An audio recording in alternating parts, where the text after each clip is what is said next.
আসসালামু আলাইকুম ওরহমতুল্লাহি ওবরকাতুহু।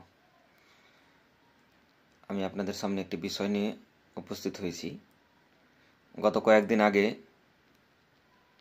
এক জলসা মাহফিলে উপস্থিত বক্তার সঙ্গে কি ঘটেছে দেখুন। তিনি যখন জলসা মাহফিলে উপস্থিত হয়ে দেখলেন যে মঞ্চে মেয়েদেরকে নিয়ে বিভিন্ন ধরনের পারফরমেন্স করা হচ্ছে, তিনি দেখে তার প্রতিবাদ করলেন।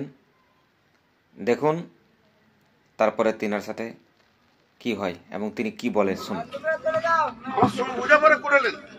টাকা দিয়েছেন, টাকা নিলেন, জাহান্নামে যাওয়ার জন্য আসিনি আমি দিয়ে দেবো, এখনই দিয়ে দেবো।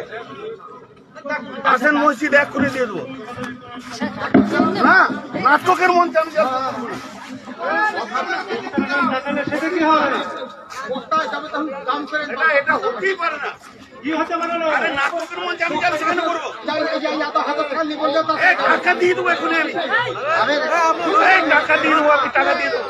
আসেন, আপনি আমার কাছে টাকা নেন, আপনি টাকা নেন।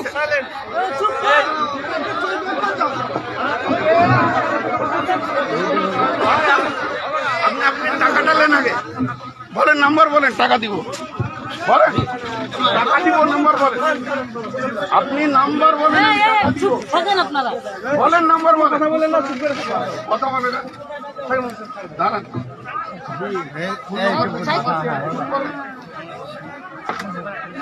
নাটকের মঞ্চে আমি জলসা করবো না। মাননীয় দর্শক মণ্ডলী ও শ্রোতা মণ্ডলী, আপনাদের যে জিনিসটি বলতে চাই, বর্তমান সময়ে এই জলসা মাহফিলগুলো দিন দিন কি পর্যায়ে চলে যাচ্ছে। আজকে প্রতিটা জলসায় বিভিন্নভাবে মেয়েদেরকে দিয়ে স্টেজে পারফরমেন্স করানো হচ্ছে, গজল নাচ পরিবেশন করানো হচ্ছে, বক্তব্য উপস্থাপন করানো হচ্ছে। এটাকে ঠিক মনে হয়? বিশেষ করে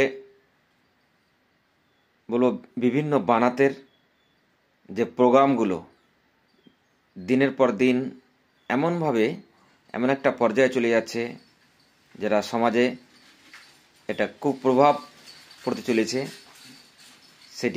সেই দিকে লক্ষ্য রেখে আমাদেরকে সেই জিনিসগুলোকে বিবেচনা করতে হবে, যেন এই জলসার নামে, জলসা মাহফিলে বিভিন্ন মেয়েদেরকে কোনো রকমভাবে পারফরমেন্স করা না হয়। সেদিকে আমাদেরকে লক্ষ্য রাখতে হবে, সেদিকে আমাদেরকে বিবেচনা করতে হবে। তাই আপনাদের অনুরোধ করব, সকলে ভিডিওটি ভালোভাবে শেয়ার করে যে সকল দায়িত্ববানরা এই জায়গায় পৌঁছে গেছেন তাদের কাছে পৌঁছে দিন, যেন এরকম আর দ্বিতীয়বার না ঘটে। আসসালামু আলাইকুম ওয়া রাহমাতুল্লাহ।